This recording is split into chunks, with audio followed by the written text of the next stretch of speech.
The lighthouse keeper had been dead for 3 days before anyone noticed. The automated beacon still swept across the Pacific, its arc cutting through fog so thick it seemed solid. Coast Guard dispatch received the eviction notice on a Tuesday. Federal property, unauthorized occupant, remove immediately. But when the cutter arrived at dawn, they found something that made the commanding officer reach for his encrypted radio instead of his sidearm. The lighthouse stood on a rock formation 12 miles off the Washington coast, accessible only by helicopter or in perfect seas. Inside, they found military-grade communications equipment, power systems that shouldn't exist, and a logbook filled with coordinates, timestamps, and aircraft identification codes that made no sense. The last entry, dated 3 days prior, read simply, "They're coming back. She'll know what to do." The body belonged to Colonel Marcus Reeves, 78 Air Force, retired 2003. Cause of death appeared natural, but the circumstances were anything but. The equipment was still warm, still running, broadcasting on frequencies that belonged to NORAD but weren't on any official registry. And at 3:47 that morning, exactly as Reeves had logged weeks earlier, something appeared on radar that made every operator from Whidbey Island to Vandenberg go silent. It came from nowhere, materialized like a ghost transponder dark, moving at speeds that suggested either malfunction or something worse. F-15 scrambled from Portland. They found nothing but clouds. The signature vanished as impossibly as it appeared. The Coast Guard sealed the lighthouse. NCIS flew in by noon. They brought specialists who photographed everything, cataloged every wire, every frequency, every handwritten note. The equipment pointed to a pattern, unauthorized surveillance of a military operating area, possible espionage, possible insanity. But one analyst, a 30-year veteran of signals intelligence, looked at the data and felt something cold move down his spine. The coordinates matched. Every single ghost contact over the past 9 months, every unexplained radar signature that had been dismissed as atmospheric interference or equipment glitch, Reeves had logged them all. Not predicted. Logged. Past tense, minutes after they occurred, as if he'd known, as if someone had told him. The encrypted message went up the chain marked Umbrella Actual, a code designation that hadn't been active since the Cold War. It reached Nelly's Air Force Base by 1600 hours, where it landed on a desk belonging to a colonel who read it twice, closed her eyes, and said a name she hadn't spoken in 15 years. By 1800 hours, a KC-135 tanker was being prepped for an unscheduled flight. The crew manifest listed one passenger, no cargo, no destination. The passenger arrived in civilian clothes, carrying nothing but a weathered flight jacket with a patch that read Revenant. She was 46 years old, 5'6", with silver threading through black hair pulled tight in a regulation bun. Her name was Captain Nix Tavarian, retired 2015, dishonorably. The officers who met her at the airfield didn't salute. They didn't have to. The look in their eyes said everything, half recognition, half fear, all confusion. She'd been flying cargo routes in Alaska for the past 8 years, hauling supplies to remote villages, staying invisible. The Air Force had made it clear she wasn't welcome back. The circumstances of her discharge were classified so deep that most people who knew the details were dead or wished they were. But Marcus Reeves had been her instructor, her mentor, and the only person who'd stood by her when everything fell apart. If he'd spent his last days in an illegal lighthouse tracking ghosts, she owed him the truth. The flight to Washington took 4 hours. Nobody spoke to her. The loadmaster brought coffee once, set it down without making eye contact, and disappeared. She stared out the window at clouds that looked like rolling mountains, thinking about the last time she'd flown something that mattered. The last time someone had trusted her with a stick and throttle instead of a cargo manifest. The last time her call sign had meant something other than shame. Revenant. The one who returns from the dead. They'd given it to her as a joke during training. She'd survived 3 ejections, 2 mechanical failures, and 1 mid-air collision that should have killed everyone involved. She walked away from wreckage like it was nothing, like death couldn't hold her. Then came the incident, the classified one. The one that ended her career and began her exile. She'd violated direct orders, broken formation, pursued a contact that command insisted didn't exist. She'd gone supersonic over populated areas, ignored abort commands, chased something across 200 miles of restricted airspace while her entire squadron screamed at her to stand down. When she finally landed, they found her plane undamaged but her gun camera footage corrupted. Every frame. Static. She tried to explain what she'd seen. The shape that moved wrong, the aircraft that accelerated beyond physical possibility, the feeling that something intelligent had been testing her, measuring her, waiting. They'd called it combat fatigue, acute stress reaction, delusional episode. They'd grounded her, stripped her wings, pushed her out with a discharge that ensured she'd never touch military hardware again. But Marcus Reeves had believed her. He'd pulled her aside the day before her hearing, gripped her shoulder hard enough to bruise, and told her to remember everything, every detail, every impossible maneuver. Because one day, he'd said, they'd need someone who'd already seen it and survived. The KC-135 touched down at a civilian airfield 30 miles from the lighthouse. A black SUV waited on the tarmac, engine running, windows tinted dark. She climbed in without questions. The driver wore no insignia, no rank, nothing to identify branch or allegiance. They drove in silence through forests so dense the daylight barely penetrated. 20 minutes later, they stopped at a checkpoint that didn't exist on any map. Concrete barriers, armed guards, equipment that screamed federal but whispered something older. She was escorted through 3 security doors, down a hallway lined with photographs of aircraft that spanned a century of aviation. At the end stood a conference room with walls covered in screens. 2 men in uniform waited. One she recognized immediately, Brigadier General Hammond, her former wing commander, the man who'd signed her discharge papers. The other was younger, 30s maybe, with the cold, analytical eyes of intelligence services. Hammond looked older, grayer, like the years had chewed him up. He didn't smile. He gestured to a chair and she sat. The younger officer spoke first. His name was Agent Keller, Defense Intelligence Agency, and his voice carried the flat affect of someone who'd briefed presidents on things that kept them awake. He pulled up the first image without preamble, the lighthouse exterior shot, waves crashing against stone. Then the interior, the equipment, the logbook. Finally, the data, radar tracks, timestamps, frequencies, patterns that formed a mosaic of impossibility. Contacts appearing without warning, exhibiting flight characteristics that defied aerodynamics, vanishing before intercept. 93 incidents over 9 months. Reeves had logged them all. Keller let the silence stretch, watching her face for reaction. She gave him nothing.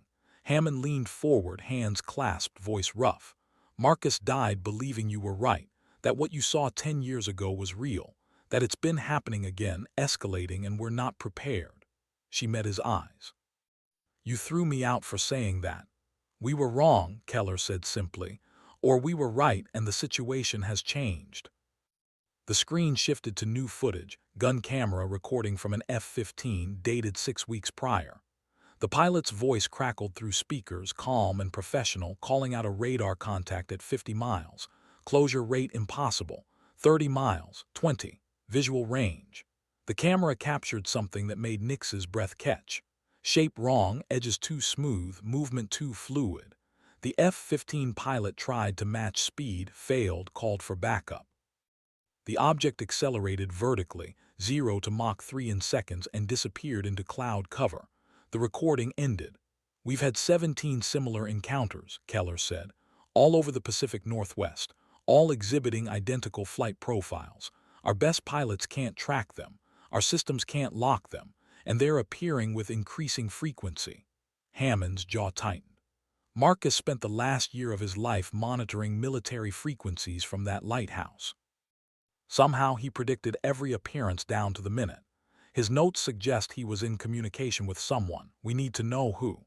Nix looked at the frozen image on screen, the blurred shape that physics said couldn't exist. She'd seen it before. Different location, different decade, but the same impossible grace. The same feeling of being watched by something ancient and patient. He was in communication with me, she said quietly. He sent letters, encrypted, through civilian channels. I thought he was losing it, seeing patterns where there were none. Conspiracies, paranoia, she paused. I stopped reading them 6 months ago. Keller's expression didn't change, but something flickered behind his eyes. We need you to go back to the lighthouse. Marcus's equipment is still running, still receiving. Whatever he was tracking is still out there, and his last message suggests it's waiting for someone. For me, she said. It wasn't a question. Hammond nodded slowly. You're the only pilot who's encountered one of these things and lived to document it. You know their patterns, their behavior. And if Marcus was right, if they're intelligent, if they're watching, you're the one they've already met. The weight of it settled over her like altitude pressure.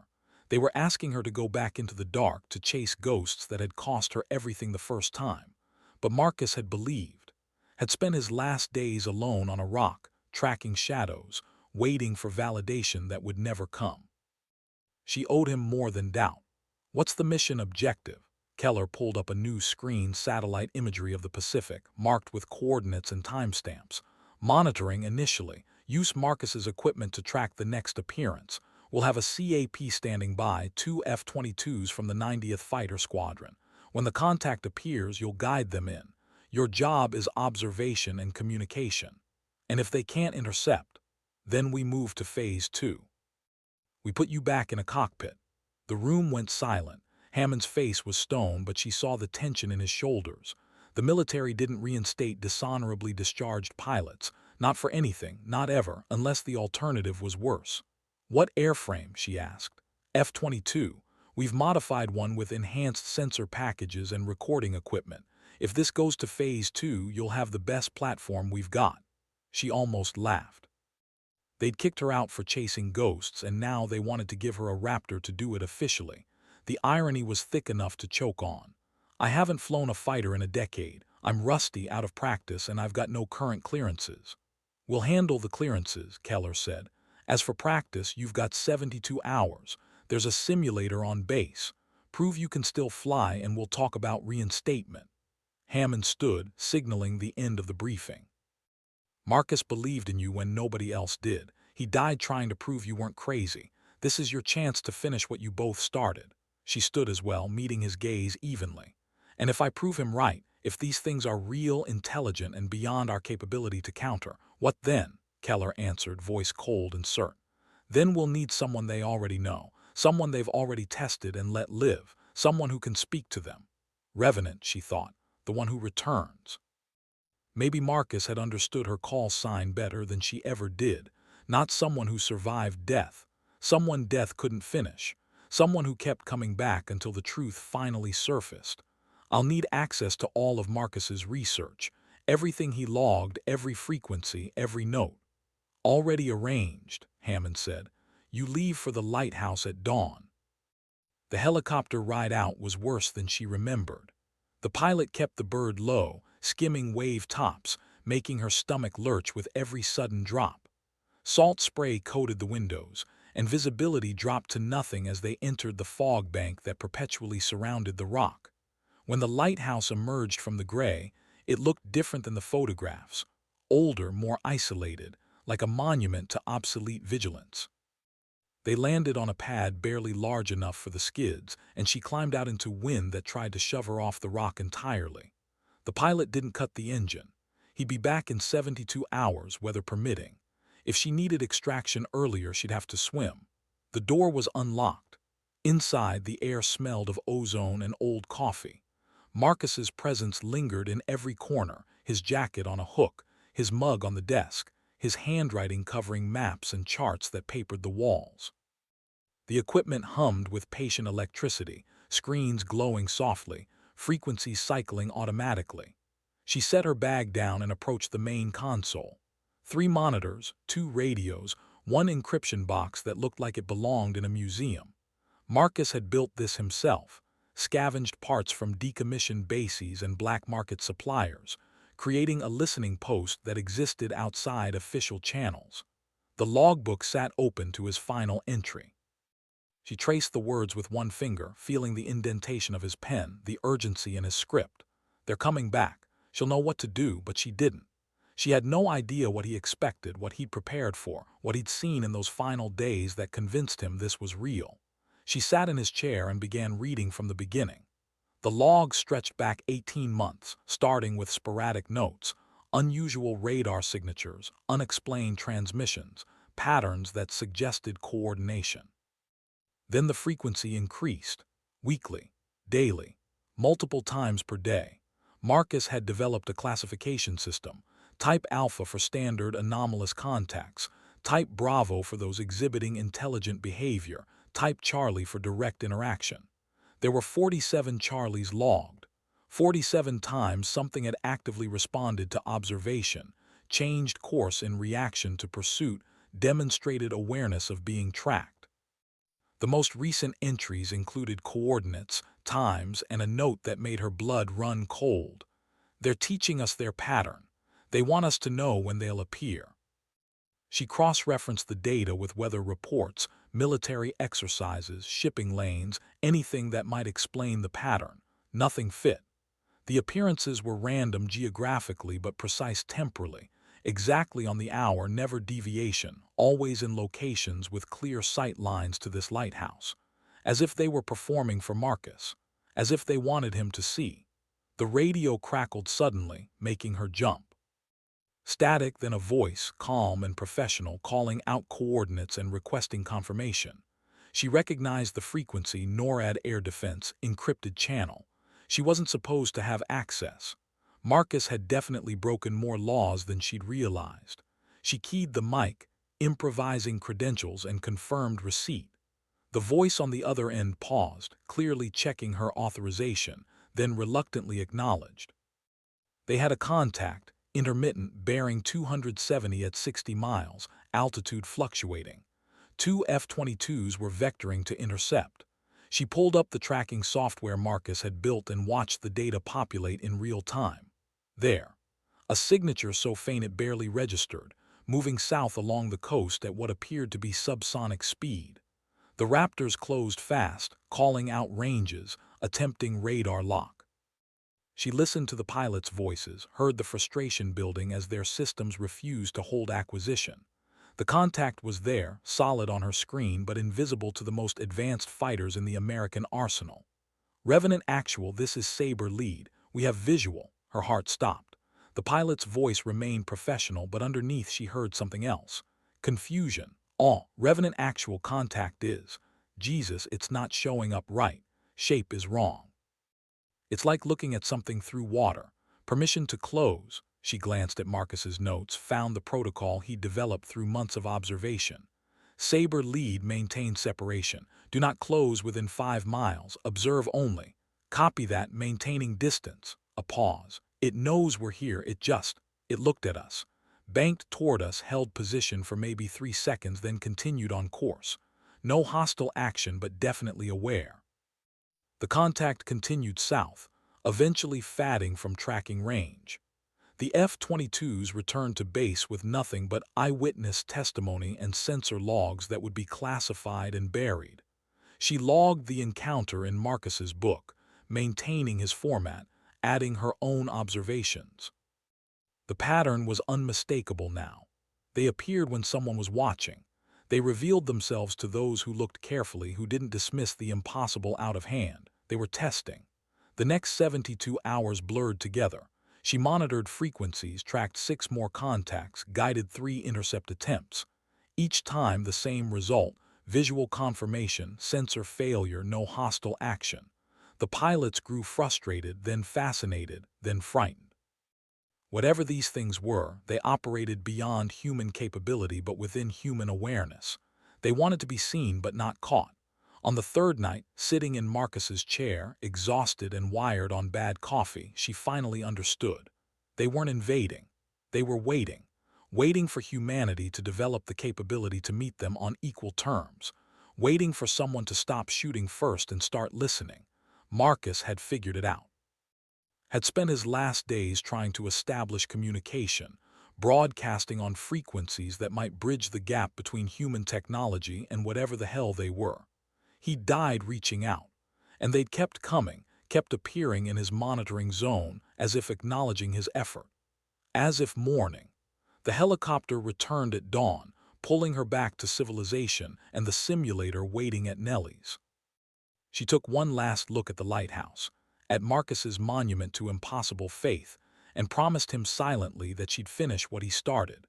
The simulator felt like coming home and visiting a grave simultaneously. The cockpit wrapped around her with familiar intimacy, controls responding to hands that remembered even when her mind doubted. She flew for 12 hours straight, running intercept profiles, pushing the virtual Raptor through maneuvers that made the instructor wince. She was rusty but not broken. The instincts remained, buried under years of cargo routes and deliberate forgetting. By hour 20 she was smooth. By hour 30 she was dangerous. Hammond watched from the observation deck, arms crossed, expression unreadable. When she finally climbed out, soaked with sweat and shaking with adrenaline, he was waiting. "You're cleared for Phase 2, he said. "We've got a bird prepped and waiting. Next contact, you're airborne." She nodded, too tired to feel triumph or fear, just acceptance. This was always where she'd been heading from the moment she'd seen that first impossible aircraft, from the moment Marcus had gripped her shoulder and told her to remember. The call came 16 hours later. She was in her quarters, halfway through a meal she couldn't taste when the alarm sounded. Contact, bearing 315, altitude 40,000, heading southeast. Time to intercept, 12 minutes. She was in her flight suit and running before her brain fully processed the information. The hangar was controlled chaos, crew chiefs prepping the aircraft, ordnance teams checking pylons, fuelers disconnecting lines. The F-22 sat under harsh lights like a predator waiting to wake. Tail number 4523, modified sensor suite, gun camera recording to triple redundant systems.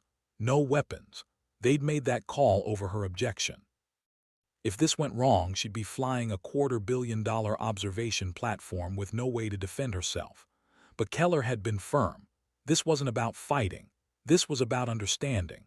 She climbed the ladder, settled into the seat, began the startup sequence from muscle memory and current desperation. The world narrowed to switches, gauges, displays coming online in precise order. APU spool, engine start, hydraulics pressurize, avionics initialize. The canopy came down, sealing her in, and suddenly she was alone in a way she hadn't been in a decade. Just her, the machine, and whatever waited in the sky. Tower cleared her for immediate departure. She taxied fast, didn't bother with full pre-flight, just pointed the Raptor at the runway and pushed the throttles forward.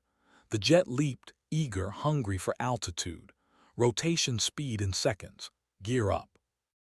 Afterburners punching her into the sky with acceleration that pressed her back into the seat like a physical hand. This was flying. This was what she'd been born to do. Revenant lead, Darkstar control. Contact bearing 310, you're 12 o'clock, 40 miles.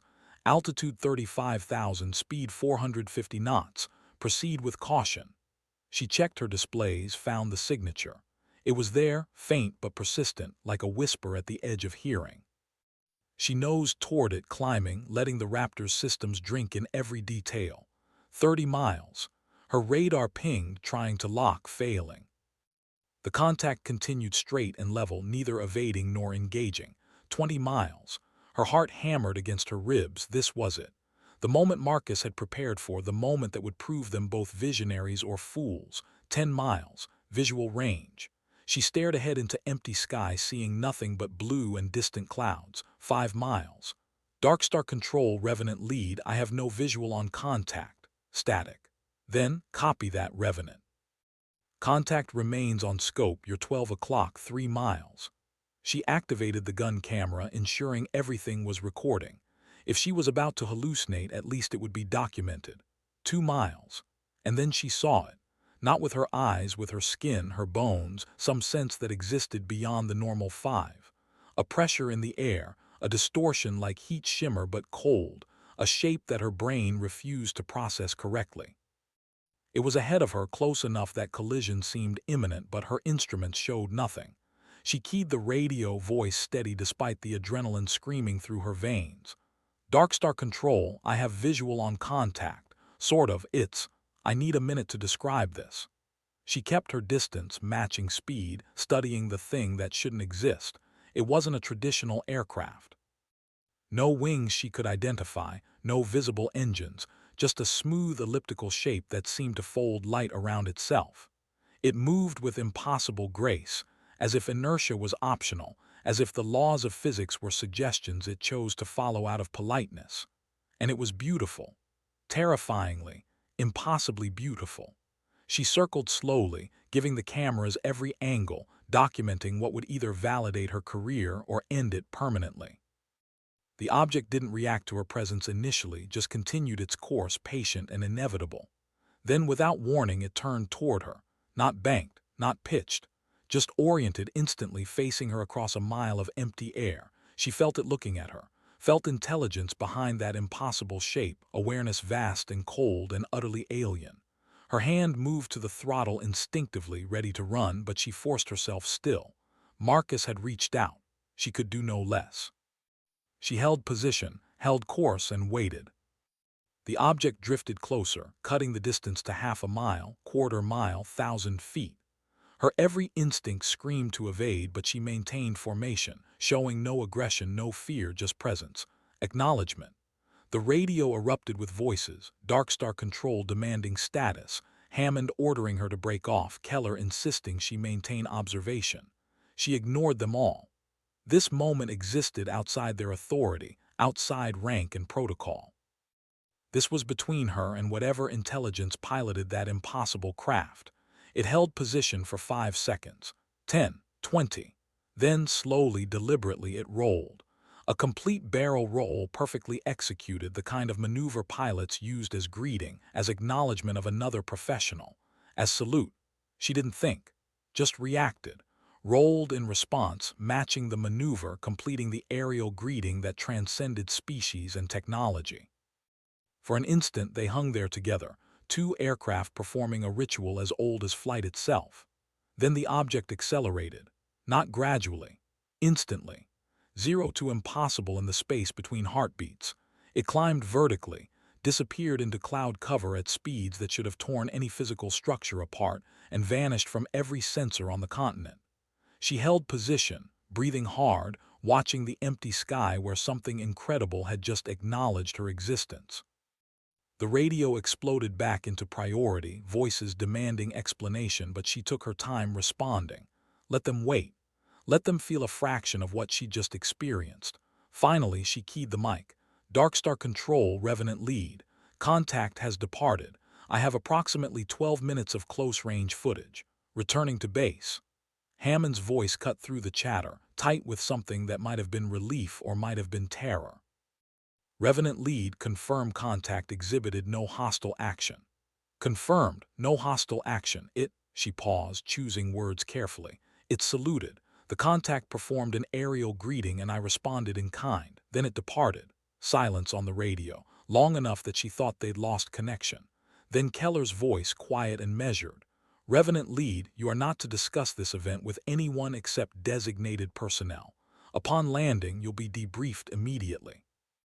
Do you understand? Understood. She turned the Raptor toward home, mind racing faster than the jet. Marcus had been right. They all had been right. Something was out there, visiting, watching, waiting. And for reasons she couldn't begin to fathom, they'd chosen to reveal themselves to her. The landing was smooth, mechanical, her body going through motions while her mind replayed those 20 seconds of shared space. The hangar was empty except for essential personnel, and even they avoided eye contact. She was escorted directly to a secure briefing room, still in her flight suit, still smelling of jet fuel and adrenaline. The footage played on a screen that took up an entire wall. 12 minutes of the most extraordinary documentation in aviation history. The object appeared as distortion, edges wavering, shape refusing to hold still in the camera. But the barrel roll was unmistakable, deliberate, intelligent. Everyone in the room watched in absolute silence.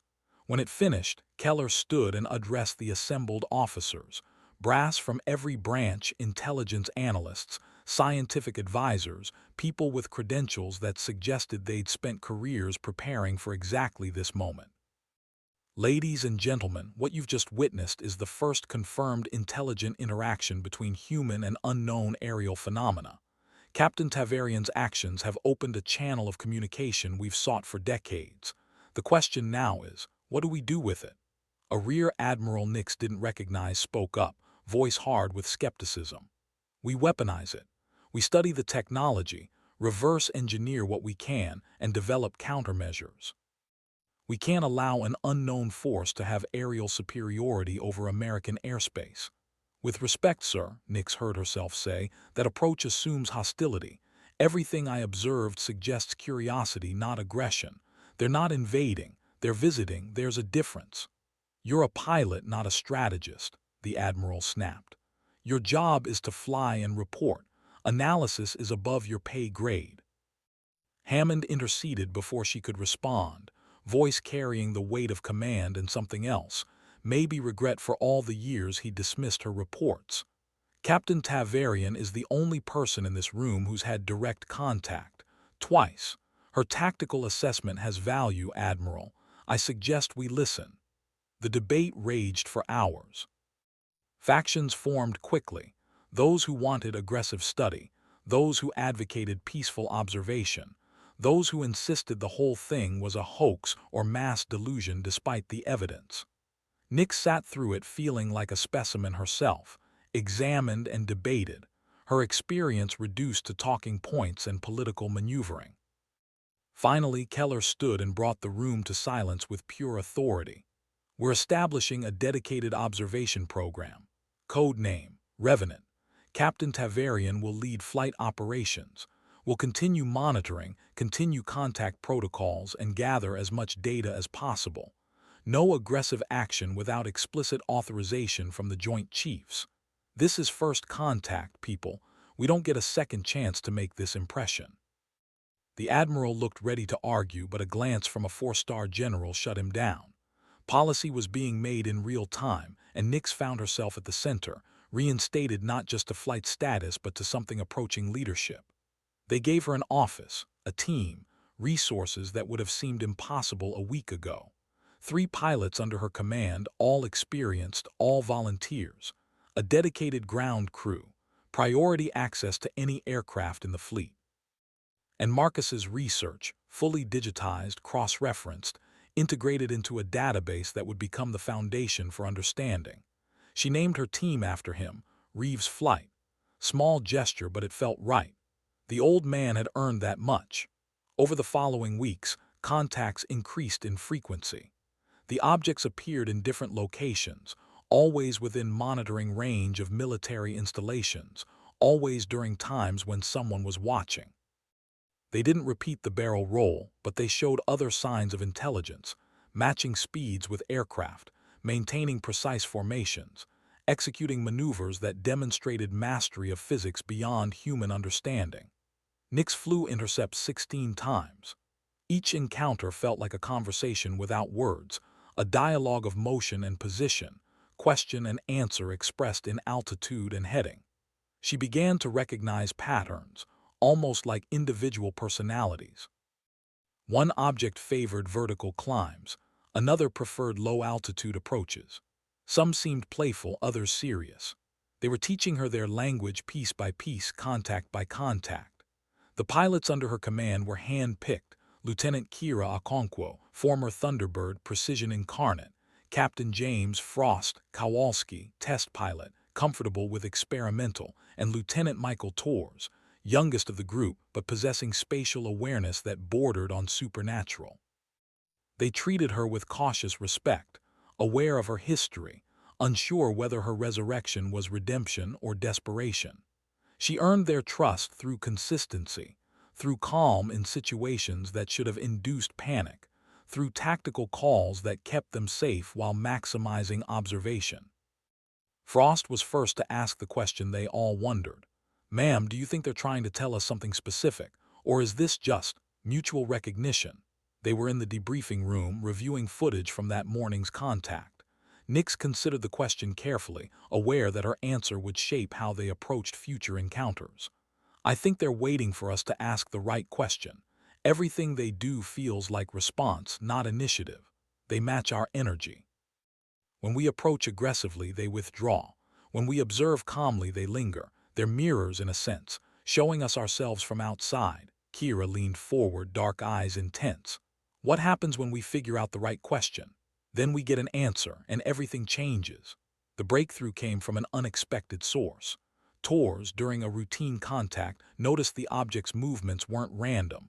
They corresponded to mathematical sequences, prime numbers expressed in altitude changes, Fibonacci spirals in turning radius, patterns that suggested not just intelligence but education, an attempt to establish common ground through universal language. Nix took the observation to Keller, who brought in mathematicians and cryptographers. Within days, they developed a basic communication protocol: altitude for integers, heading for direction, speed for urgency. Crude but functional.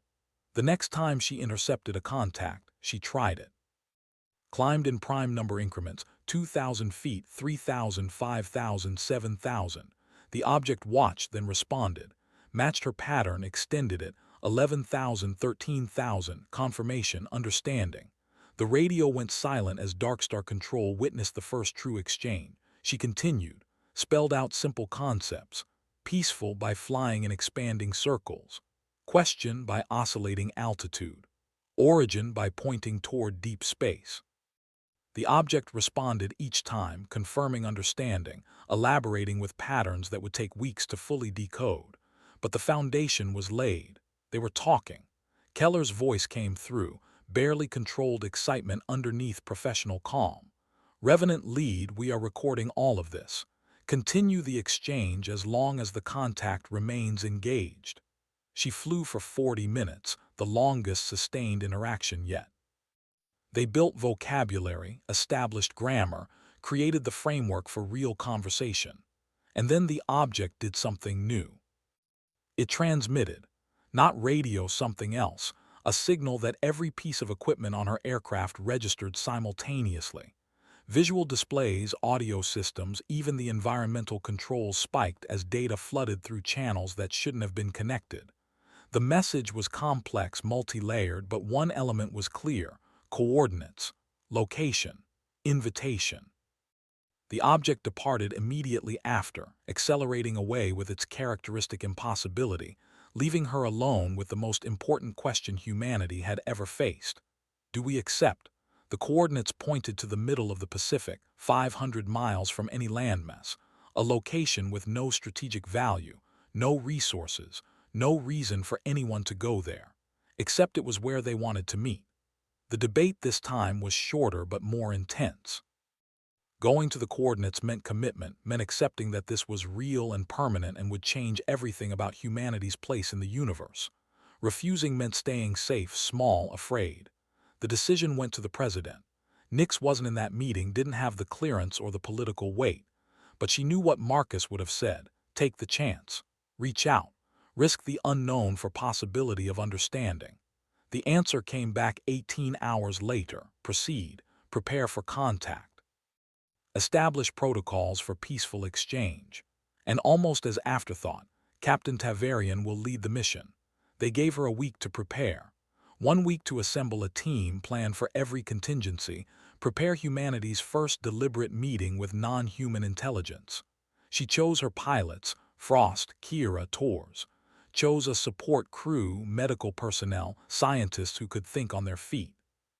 Chose Marcus's daughter, an aerospace engineer who'd spent years trying to understand her father's obsession. The mission plan was elegant in its simplicity.